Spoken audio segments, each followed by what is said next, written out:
बंधुगण कौन आपण माने जानिछंती कि भल समय आसीबा पूर्वरु भगवान देइथांती एही पांचटी संकेत जानिले आपण माने आश्चर्य हेबे। नमस्कार बंधुगण, आपण माने जानिथिबे कि आम जीवन रे धनर केते महत्व अछि। एहा काहाकू अछपा नाही। धनर अभाव जोगु केही भी खुशी रे रही पारंती नाही। एहार अर्थ हेउछि धन ही जीवन। ता बिना कोनोसी कार्य करिबा असंभव अटे, किंतु एहा मध्य सत कि धन द्वारा आमे केबे भी खुशी एवं संपर्क को मध्य किनी पारिबा नाही। किंतु जीवन रे बंचिबा पई एवं चलिबा पई हेले धनर आवश्यकता पड़िथाए एवं लोक माने धन को प्राप्त करिबा पई दिन राति बहुत परिश्रम मध्य करूछंती। बंधुगण, प्रत्येक व्यक्ति धनर कामना करंती। प्रत्येक व्यक्ति धनवान हेबार स्वप्न देखिथांती एवं एक सुखवान जीवन अतिबाहित करिबार आकांक्षा रहिथाए। एहा जीवनर एक कटु सत्य अटे कि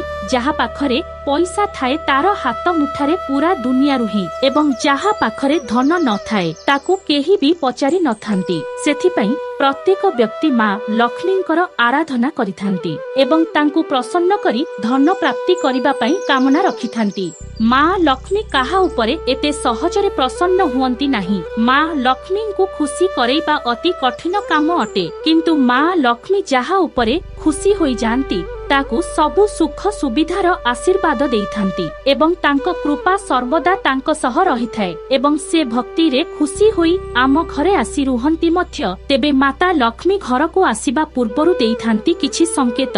आजी आमे सेही संकेत विषय रे ही आलोचना करिबु। तेबे आसंतु जानि नेबा माता लक्ष्मी घर को आसीबा पूर्वरु केउ संकेत देइथांती। एक प्रथम संकेत कला रंगर पिंपुड़ी। पिंपुड़ी कला एवं नाली दुईटी रंगर होइथाए। नाली पिंपुड़ी घरे रहिबा अशुभ बोली कुहा जाए, किंतु कला पिंपुड़ी को शुभ बोली कुहा जाए। ज्योतिष शास्त्र अनुसारे कला रंगर पिंपुड़ी को माँ लक्ष्मीर रूप बोली मानि निया जाइथाए एवं घरे जदि अचानक कला रंगर पिंपुड़ी गोल आकारर बुलुथिबार देखा जाए तेबे एहा एक शुभ संकेत बोली मान्यता रहिछि एवं माता लक्ष्मींको आगमन बोली मध्य कुहा जाए। द्वितीय संकेत हेउछि झिटिपिटी। पिंपुड़ी परी झिटिपिटी को मध्य माँ लक्ष्मींको प्रतीक मानि निया जाइथाए। घरे जदि गोटिए स्थान रे तीनोटी झिटिपिटी एकाठी देखा जाए तेबे एहाकू शुभ बोली कुहा जाए। एहा माँ लक्ष्मींको आगमनर संकेत अटे। जदि गोटिए झिटिपिटी आउ एक झिटिपिटी को गोड़ाउ थाए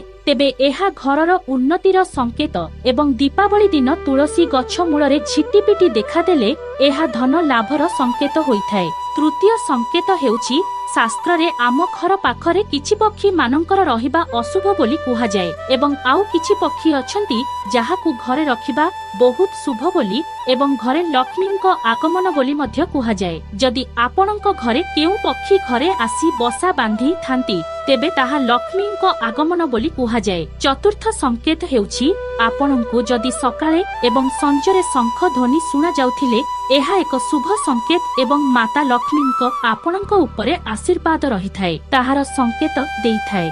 गाई हंबा रडी सकाळु सकाळु उठी घरु बाहरिबा बेलकू जदि आपण गाईर रडी सुनंती तेबे एहा बहुत भाग्यर कथा। एथिरु जानिबे जे आपणको भाग्य बदलिबाकू जाउछि। जदि कोनोसी मांकड़ आपणको घर अगणारे केउठू आंब पेंथा आनी पकाई थाए तेबे आपणको व्यवसाय रे लाभ हेबो। घरु कोनोसी कामरे बाहरिकी जिबा समय रे जदि काहाकू गुड़ किणुथिबार बाहाणी आसुथिबार देख तेबे एहा एक शुभ संकेत अटे जे सेही काम सफल हेबो। चढ़ई बोबाइबा हरड़ चढ़ई जदि घर दक्षिण भागरे बोबाई थाए तेबे जानिबे आपणଙ୍କୁ खूब शीघ्र धन प्राप्ति हेबो। पंचम संकेत जदि कोनोसी पुरुष व्यक्ति आपणଙ୍କ डाहाण हातर पापुली कुंडेई हेबाकू लागुछि तेबे एहा मध्य धन प्राप्तिर शुभ संकेत होइथाए। ठीक सेही परि जदि कोनोसी नारीଙ୍କ बाम हस्तर पापुली कुंडेई हेउछि तेबे ताहा मध्य धन आगमनर सूचना दिए। माँ लक्ष्मी आपणଙ୍କ उपरे प्रसन्न होई आपणଙ୍କ समस्त मनस्कामना पूर्ण करिथांती। आपणଙ୍କୁ जदि आमर एही भिडियोटी पसंद आसीथाए तेबे एहाकू अन्य माननक सहित शेयर करंतु ओ एही भली अनेक नुआ पोस्ट पाइबा पई आम भिडियो को लाइक मध्य करंतु। धन्यवाद।